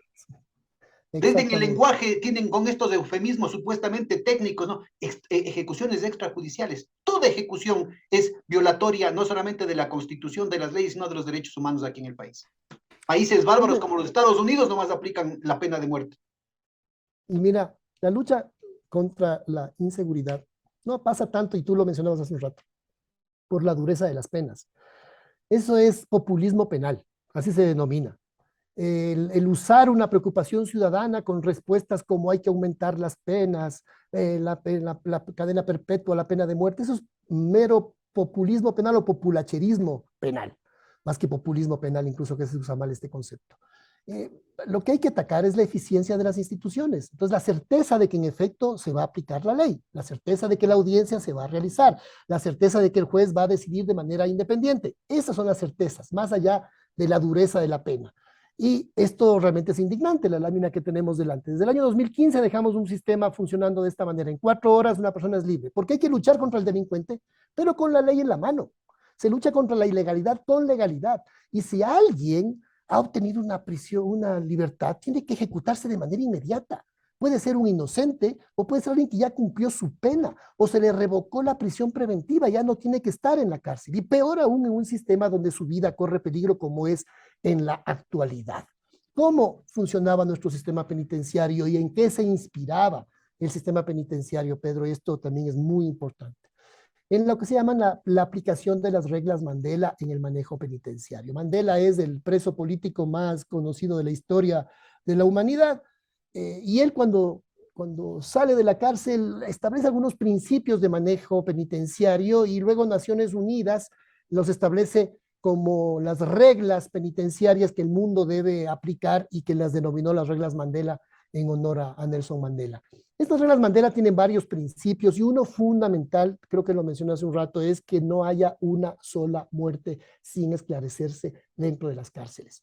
Y que dentro de las cárceles necesitamos dos elementos fundamentales para que haya reinserción o posibilidades de reinserción: la seguridad y el acceso a derechos. Entonces aquí estamos normalizando las cosas, que se maten entre privados de libertad y se está tratando de vender una idea así, es que se están matando entre bandas, es que cuando es simplemente la demostración de un Estado insensible, indolente e ineficiente, que no es capaz ni siquiera de controlar un territorio acotado en 4 paredes. Para que funcione bien el tema penitenciario hay que aplicar las reglas Mandela: acceso a derechos, acceso a salud, a trabajo, a ocupación, a un régimen de vida, a un proyecto de vida. Luego es un problema complejo el tema de la rehabilitación, pero si tú no tienes seguridad, si dejas que entren armas a la cárcel, entonces estás dejando que otros manejen el poder dentro de las cárceles y ya no es el Estado, ya será otro.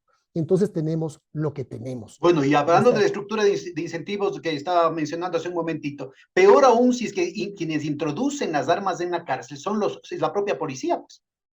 Exactamente, exactamente. Mira, Pedro, finalmente los privados de libertad, cuando el Estado hace su trabajo éticamente, honestamente, lo respetan. Y los privados de libertad, pues tienden a la violencia y al irrespeto del Estado cuando ven el Estado o débil o corrupto. Entonces ahí no lo respetan, pero porque estamos entre iguales, básicamente. Pero si viene un Estado ético, firme, con seguridad, no te digo que sea fácil, pero ya lo respetan más, porque ven que es el Estado que está actuando dentro del marco de la ley. Porque si el Estado es el que da el mal ejemplo actuando fuera de la ley, entonces ¿qué le van a respetar? Pues los propios privados de libertad.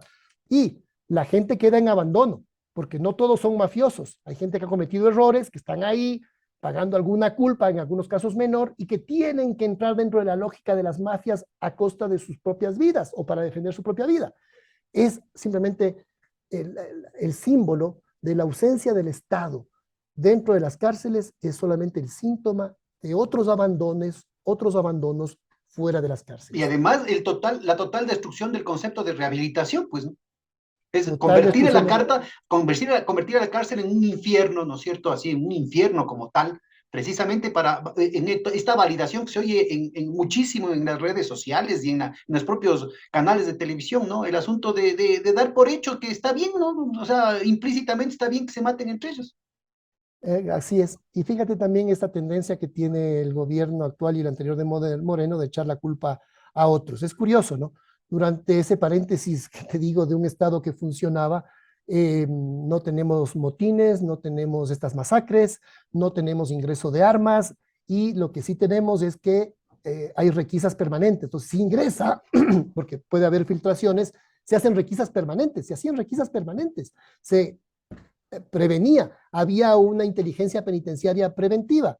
Ahora han dicho los personeros encargados del asunto, he oído que esa requisa es imposible, que es imposible hacer ni siquiera un censo. Es impresionante. Y es curioso también esto, mira, el censo. Dicen, por primera vez vamos a hacer un censo penitenciario. Por favor, se hizo un censo penitenciario en el año 2008, un censo social, un censo sobre las modalidades delincuenciales, los tipos de delitos de los privados de libertad. Con eso se pudo hacer también un proceso de acceso a salud de personas que tenían problemas respiratorios. Se hizo todo un proceso de indultos de personas con enfermedades catastróficas. Se indultaron también de manera general algunos tipos de delitos. Había una presencia del Estado, se crearon los talleres de trabajo. Sí, hubo un censo que se hizo en el año 2008 y luego se actualizó en el año 2014. Entonces eso permitía justamente saber las condiciones de la población penitenciaria e ir estableciendo programas en función de los perfiles de los privados de libertad. Todo eso también se perdió. Acuérdate que se eliminó el Ministerio de Justicia. ¿Por qué? Porque Correa lo creó cuando el Ministerio de Justicia en el Ecuador era el Ministerio de Justicia y Derechos Humanos, y una vez más fueron reconocidos esos ministros de justicia a nivel internacional por el trabajo, sobre todo de rehabilitación en las cárceles. Se llegó a hacinamiento cero. Hoy estamos nuevamente con un hacinamiento por encima del 50%, dicen algunos, yo creo que algo más. En todo caso, entonces, ¿qué se dice? En vez de hablar de estas cosas, ¿no? del programa de acceso a salud, de un programa que fue símbolo en América Latina de prevención del VIH dentro de las cárceles, etcétera. En vez de hablar de eso, dicen, es que Correa hizo las megacárceles. Y sí me quiero referir a esto, Pedro, porque se habla de esto y dice, es que de gana construyeron cárceles tan grandes. Primero, megacárceles son las de Estados Unidos, donde hay 15,000, 20,000 privados de libertad. Esas son las llamadas megacárceles. Las cárceles del Ecuador, esas dos grandes que hay, las regionales de Quito y Guayaquil principalmente, que pueden albergar hasta 5,000 personas, no tienen el tamaño más recomendable. Eso es verdad. Las reglas Mandela dicen, recomendamos que no sean más de 1,000, 1,500. Eso es cierto, pero no es la causa del problema. Eso es quedarnos en la epidermis. Pero hay que tomar en cuenta algo, Pedro. Construir una cárcel en el país es una tarea titánica. Nadie quiere una cárcel cerca. Y es erróneo y obsoleto decir hagamos una cárcel en una isla, porque es peor todavía. Esa es una visión absolutamente arcaica de lo que es la rehabilitación social. Entonces, construir es difícil y cuando consigues un terreno, el gobierno decidió hacerla la más grande posible para resolver un problema aún más grave, que es el hacinamiento y tener espacios para la rehabilitación. Entonces se construyeron grandes, pero no solo. Ahora, pero parece, por ejemplo, la de la Tacunga, hay críticas mencionando que no tiene la infraestructura adecuada, ¿no? Si es que no le das mantenimiento, por supuesto. Y además hay una es por falta de mantenimiento, no por planificación. Pero por supuesto, y además si tú no tienes la compartamentalización interna, entonces tienes un problema. Si no tienes una clasificación de detenidos adecuada, eso es lo que se perdió la gestión interna. Se perdió hasta la escuela de guías penitenciarios y la gestión interna. Entonces ya no tienes una adecuada clasificación. Fíjate que en la penúltima masacre que fue en Santo Domingo, suelto de huesos el ministro dijo, nos equivocamos en la clasificación de los presos. Pero eso lo dijo en rueda de prensa. O sea, diría, lo positivo fue que no dijo la culpa es de Correa, pero dijo, es que nos equivocamos hubo un mal criterio para clasificar a los... Y esta clasificación no debería ser un tema que esté por encima del nombre de quien está de ministro, no debería estar en la normativa, en la ley. Pero la Subsecretaría de Rehabilitación Social, cuando había Ministerio de Justicia, se encargaba justamente de eso. Pero eliminan al Ministerio de Justicia, le dan esas competencias a la SNAI, a un nivel de secretaría, que son los responsables, y no hay ministro que se quiera hacer cargo, ¿no? Eso en la época de Moreno, eliminaron el Ministerio de Justicia, eliminaron el Ministerio de Interior y crearon unas secretarías. Y las secretarías están ahí sueltas y no hay ministro. Cuando le preguntaban a una ministra qué hacer, dice, yo no soy experta en seguridad. Dice, no, es que eso es de la Secretaría de Cárceles, no es mi tema. Eso lo dijo una ministra de Gobierno. No es mi tema, es el tema de la Secretaría de Cárceles. Entonces, nadie se hizo cargo de todo esto. Hay protocolos que no hay que inventar la rueda. Pero no hay voluntad política. Pues ahora están los de alta peligrosidad y delitos mucho menores, ¿no es cierto? En muchos casos podrían ser gravísimo. Así, los tienen juntos. Así es, gravísimo. Pedro, permíteme hacer un comentario adicional sobre otra área de la justicia muy importante, que es el tema de la justicia civil. ¿Por qué? Porque la carga procesal del usuario de la justicia es 70% es materia civil. Le hemos dedicado un buen tiempo al tema penal, que es el más sensible, que es la seguridad, que ahí sí nos afecta a todos en general. Pero el 70% de la carga de la justicia ecuatoriana es materia civil, no la materia penal. ¿Y por qué quiero hacer énfasis en esto? Porque los usuarios del sistema civil sufrían lo que se llamaba el sistema escrito. Un sistema escrito que no daba más, tú podías poner más jueces y no ibas a resolver la lentitud en el sistema escrito. Un sistema escrito, un juicio ordinario civil te podía durar 3, 4 años. Incluso había una broma que se decía que cuál es la vida útil de un abogado. Se decía 2 juicios ordinarios, porque duraban demasiado en materia civil. Entonces, ¿qué hicimos? Aplicar lo que ya la Constitución del año 98 decía, que todos los juicios deben ser orales en todas las materias. Luego la Constitución de Montecristi del año 2008 ratificó aquello que no se hizo, porque el año 98 se decía en la Constitución del año 98, se decía que en 2 años ya todos los sistemas, todos los procesos debían ser orales, y nunca se hizo. Llegó la Constitución del año 2008 y el Consejo de la Judicatura, anterior a la consulta popular, tampoco tomó las medidas. Vino la consulta popular del año 2011, y nosotros, perdóname, nosotros aquí, pero es importante, porque es una revolución a nivel de lo que significa el sistema procesal. sacamos adelante el Código Orgánico General de Procesos para establecer la oralidad procesal en todas las materias, no solamente en materia penal, sino en todas las materias. Y este es el cambio procesal más importante de la vida republicana del Ecuador, porque dejas atrás el sistema escrito del papel aguanta todo, del que tú pones en la demanda lo que tú quieras, y en materia civil también tienes que llevar a cabo un proceso donde en la demanda tú adjuntas pruebas y demás, de vuelves mucho más seria la litigación.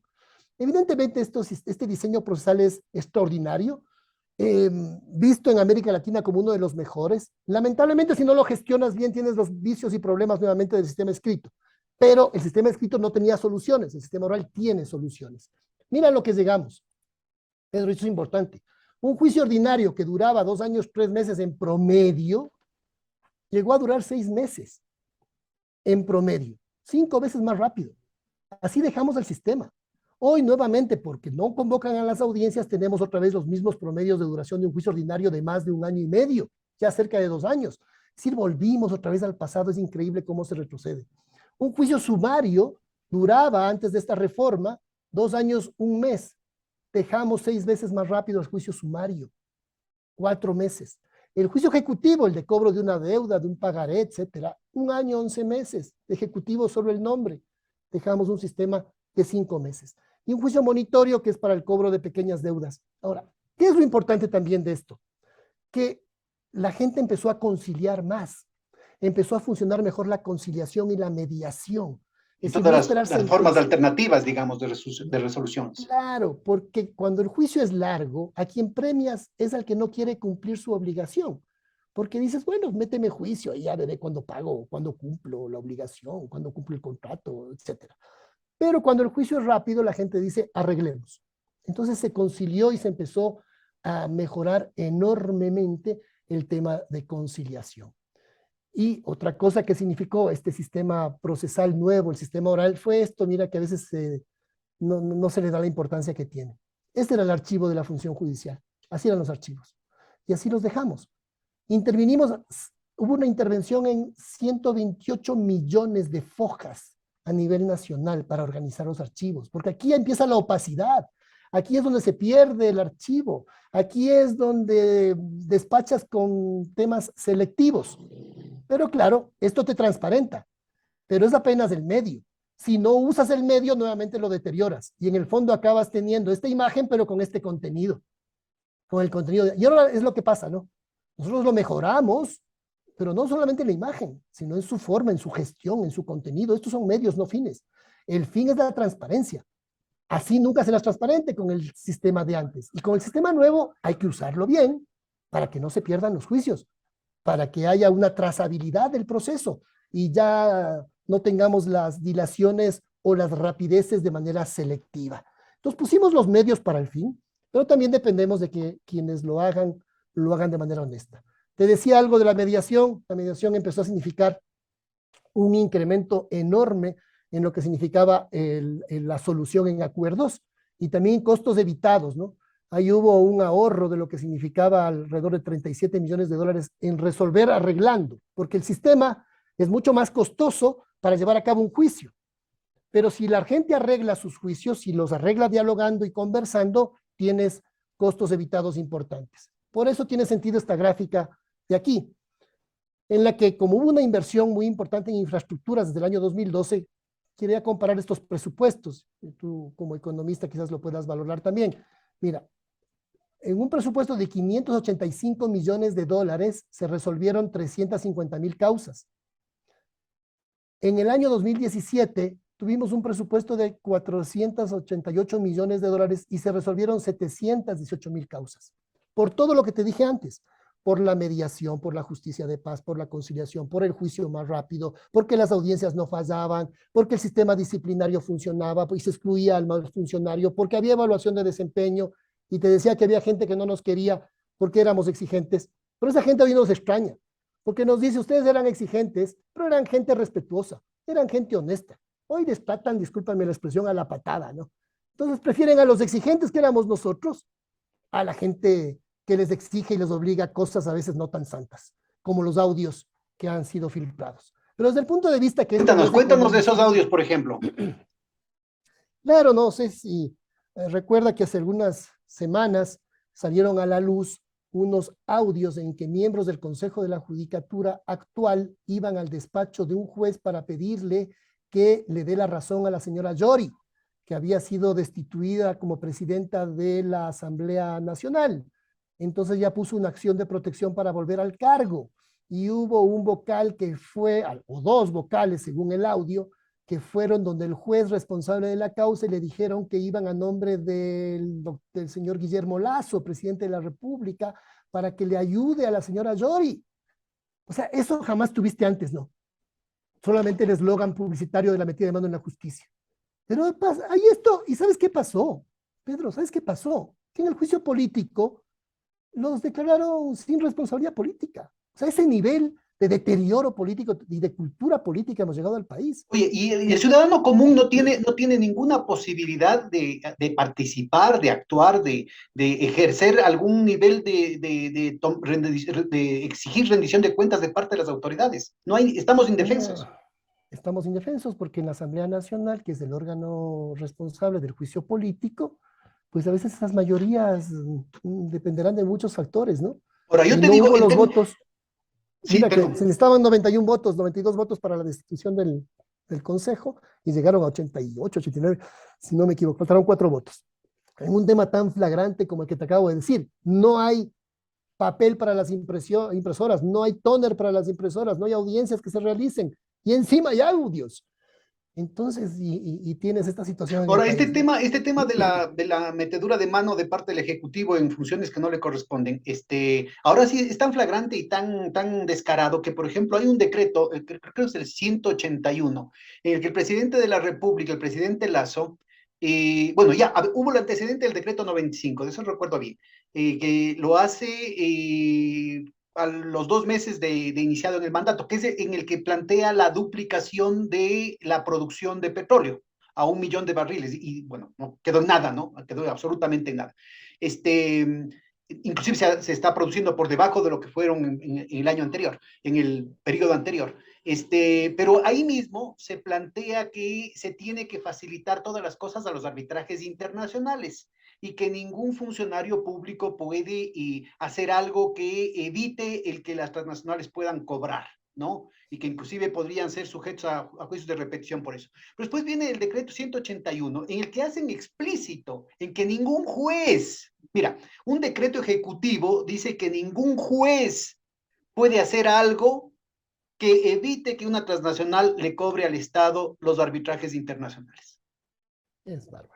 Es decir, está por escrito, y yo no veo ninguna reacción, como que la sociedad ecuatoriana no tiene ningún anticuerpo, ¿sí? No ha creado ningún anticuerpo. Yo creo que es la gran autocrítica que tenemos que hacer quienes estuvimos involucrados en la Revolución Ciudadana, pero también que tiene que hacer la sociedad entera, el hecho de que no creamos anticuerpos frente a estos procesos regresivos, a estos procesos autodestructivos, ¿no? Así es, y que se camuflan también, engañan a la gente, esto es cierto, pero sí es cierto, y creo que ahí la academia tiene sobre todo gran responsabilidad, ¿no? Esos son decretos absolutamente inconstitucionales, ojalá la Corte Constitucional, ojalá, no sé si ya se estén tramitando estos temas, no puede aceptar una cosa de esas características, y en efecto, el Estado, ese es el símbolo, ¿no? Yo por eso menciono, Pedro, que este gobierno no tiene un plan de gobierno, tiene un plan de negocios, y está graficado en el tema que tú acabas de mencionar, ¿no? Y de legalizar este tipo de prácticas que significan un entreguismo absoluto y de abuso de los recursos del pueblo ecuatoriano. No tenemos abogado que nos defienda, que defienda los recursos del pueblo ecuatoriano. Esta es esta visión ya ni siquiera del Estado diminuto neoliberal, sino ya de repartirte el Estado, ¿no? A costa de lo que sea y solamente gobernar para tus intereses privados bajo una visión de tener un plan de negocios y no un plan de gobierno y de ejercer sus funciones, y esto se grafica tremendamente y dramáticamente en la situación de inseguridad que vive el país. Tengo 2 pequeñas ideas rápidas, Pedro, por Sí, por tiempo, favor, tenemos ya que ir cerrando. Gracias. paso a esto y lo hemos hablado, la independencia judicial, nosotros la concebimos como un derecho de los ciudadanos, no como un privilegio de los jueces. Ese es el concepto real de independencia, no es, y ahora la quieren vender como lo que ha sido tradicionalmente y de manera obsoleta, como un privilegio del juez. No, no. La independencia judicial es un derecho del ciudadano. Por eso el juez tiene que rendir cuentas. Por eso el juez tiene que estar sometido a evaluación de desempeño. Dentro de la Constitución, por supuesto, y tiene que estar sometido a un régimen disciplinario. Por eso un autor español dice: la independencia sin responsabilidad es una ilusión. Solo debe confiarse un poder independiente a quien rinde cuentas de su ejercicio. Y como ahora tenemos un Estado que simplemente se reparte funciones en función de intereses políticos, entonces no tenemos realmente, hoy por hoy no tenemos independencia judicial. Y quienes sí hicimos nuestro trabajo de manera independiente, algunos dicen que fuimos ingenuos, pero actuamos dentro de la ley. Y otros dicen que nos acusan de no haber respetado la independencia, cuando todos los hechos demuestran lo contrario, que sí respetamos la independencia de los jueces. Lo que no podemos responder son por las pasiones humanas, por las cobardías, por la venta de conciencias que algunos pueden hacer. Quiero terminar con esto.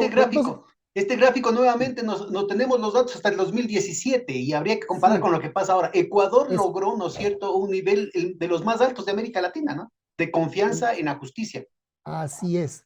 Este es un estudio que no hicimos nosotros. Este es un estudio hecho por la Universidad de Vanderbilt de Estados Unidos, el famoso estudio de la POP, el Barómetro de América Latina, en el año 2017. No conozco que haya una publicación posterior, pero te puedo decir lo siguiente: en el año 2012 estábamos con bastante malas calificaciones. Luego de la reforma llegamos a ser ubicados como el país con mayor confianza en la justicia en Sudamérica. Y sabes que fue curioso que cuando salió este informe, la prensa lo leyó mal y pensaron que estábamos en último lugar. Cuando estábamos en primer lugar, todos dijeron: Ecuador está en último lugar. Y cuando se dieron cuenta que le estaban leyendo mal, desapareció de los medios este cuadro. Nosotros salimos en algunas entrevistas y mostramos este cuadro, pero fíjate que esto lo hizo la Universidad de Vanderbilt de Estados Unidos, y en la que en datos objetivos muestra cómo Ecuador se ve ubicado en el primer lugar en América Latina, por encima de Uruguay, cuando siempre estuvimos en los penúltimos lugares o últimos lugares, con apenas un 6% de aceptación a nivel. De un 6% al 51%. Es altísimo para un sistema de justicia, donde tienes gente que gana y pierde juicios, pero que más allá de ganar o perder juicios, la gente percibe y tiene datos sobre cómo funciona su sistema de justicia. Entonces, Ecuador estuvo en un tiempo calificada como un referente en América Latina. Por eso el Banco Interamericano... En realidad, si hay que poner números redondos, tendríamos que hablar del 52%, ¿no? Tanto en este del barómetro como en ENDU. En ENDU, que es de usuarios, ¿no? 70% de confianza por usuarios, no es, digamos, percepción ciudadana, sino usuarios del sistema, que los que iban y entraban a las unidades judiciales y salían con un nivel de satisfacción, la atendieron, no la atendieron, eso a nivel de usuarios que hicimos nosotros, y del INE, que estaríamos hablando del 52% igualmente. Y mira, Pedro, déjame terminar con un tema que parecería no tener relación, pero que dibuja perfectamente al gobierno de Lasso y al gobierno de Moreno. Mira, la Comisión Interamericana de Derechos Humanos, en el año 2020, en plena pandemia, cuando empezó justamente el confinamiento y la cuarentena, sacó una resolución. En su punto número 18 dice: suspender o aliviar la deuda externa y las sanciones económicas internacionales que puedan amenazar, debilitar o impedir las respuestas de los estados para proteger los derechos humanos frente a contextos de pandemia y sus consecuencias. Ello a fin de garantizar la adquisición oportuna de insumos, equipos médicos, etc. Tú sabes que semanas después se pagó deuda externa, ¿no? No, y se prepagó deuda externa, se prepagó la deuda externa de los años siguientes, en lugar de atender a los médicos, a las enfermeras, a la policía, a los militares que estuvieron en la primera línea de defensa frente a la pandemia. Así es. Entonces, fíjate. O sea, estamos hablando de decenas, por favor, este es un tema que ha pasado totalmente desapercibido aquí en el país. Decenas de miles de muertos que pudieron ser evitados. Así es. Mira, la misma Comisión Interamericana de Derechos Humanos y la Corte tiene una resolución en similares términos, plantean esto. Entonces uno dice, a ver, los derechos humanos se quedan para algunos en un discurso. Los derechos humanos no pueden ser un discurso. Los derechos humanos son realidades en la política pública. Y las muertes, el abandono o el progreso, el desarrollo humano, la lucha contra los niveles de pobreza en nuestro país, que nuevamente estamos en niveles de pobreza extrema altísima, sobre todo en el sector rural, no son generación espontánea, son decisiones de política pública, como tú sabes, Pedro. No es generación espontánea, no es mala suerte, son decisiones de los gobernantes, Es una que muestra cumplan clara, su pero así, de texto, de libro de texto de la necropolítica, o sea, utilizar la muerte como un instrumento de política, como un instrumento de desmoralizar a la sociedad, de quebrar el espinazo moral de la sociedad ecuatoriana, precisamente para prepararnos, ¿no es cierto?, en esta transformación en un narcoestado. Gobiernos progresistas en México y Colombia, ¿no es cierto?, como que parece que no, las mafias ya no pueden hacer lo que querían allí, necesitan nuevas plazas. Ahora sí, el Estado fallido pasa a ser la agenda, porque no es una situación que sucede, sino como tú muy bien dices, está programada, ¿no es cierto?, para garantizar que el imperio de la anarquía, ¿no es cierto?, a mar revuelto, a río revuelto, ganancia de pecadores, pues. Así es, pero por eso te digo, no hay que pensar que es mala suerte, son decisiones de política pública que te orientan hacia el desarrollo humano, hacia el acceso a derechos, a educación, a seguridad, o que te deterioran el Estado, te lo desmontan, abandonando la función que tiene el Estado y justamente a río revuelto, pues ganancia de pecadores y pescadores. Pero estos temas tuvieron solución, tienen solución, y ojalá que vuelvan a tener solución, Pedro, en eso también depende de la ciudadanía, depende de las élites políticas, depende de la militancia, depende de muchos factores, pero estos temas tienen solución, tuvieron solución y hay que trabajar para que vuelvan a tener solución. Bueno, mira, tenemos que dejarlo por aquí. Además de agradecerte, tengo que comprometerte, Gustavo, para un segundo momento, porque creo que quedaron muchísimos temas en carpeta. Me parece que este tipo de programas, que obviamente tienen una difusión limitada, pero son muy escasos en el ambiente ecuatoriano, es indispensable en que voces como las tuyas a ser discutidas sin duda, pero así con documentos, con cifras, que puedan ser corroboradas o que puedan ser contrastadas con otros documentos y con cifras, empiecen a ser parte de un debate nacional antes de que nos vayamos al infierno. Entonces yo creo que yo tengo que exigirte otro momentito tuyo, nos vas a tener que dar otro tiempito, así mismo con cifras, para profundizar en esta cuestión. Ojalá que en algún momento inclusive podríamos encontrar a alguien que te haga contrapunto para plantear un debate, porque en el país, aquí sí hay un gran déficit de parte de la academia, de los colegios profesionales, que deberían ser los primeros en llevar, desde su especialización, ¿no es cierto?, de llevar adelante un debate respecto a soluciones. Te agradezco de nuevo muchísimo por tu intervención y te comprometo para una próxima. ¿Te parece, Gustavo? Perfecto, claro que sí, Pedro, con todo gusto. Yo creo que espacios como estos son muy importantes, no tanto de opinión, sino de argumentación, con datos Bueno, objetivos, con elementos que nos permitan intercambiar ideas. Te agradezco mucho a ti por la invitación. hasta la próxima. ¿Buscas una plataforma para estar informado? ¿Ya te cansaste de los mismos de siempre, de las noticias sesgadas, de los medios tradicionales, de aquellos que mienten? Pues espera, te presento a Hoja de Ruta. Somos una propuesta de comunicación diferente, más comunitaria, más veraz. ¿Quieres conocernos? Quédate aquí. Te prometemos información de calidad, contenido disruptivo, alianzas internacionales, comunicación comunitaria, investigación profunda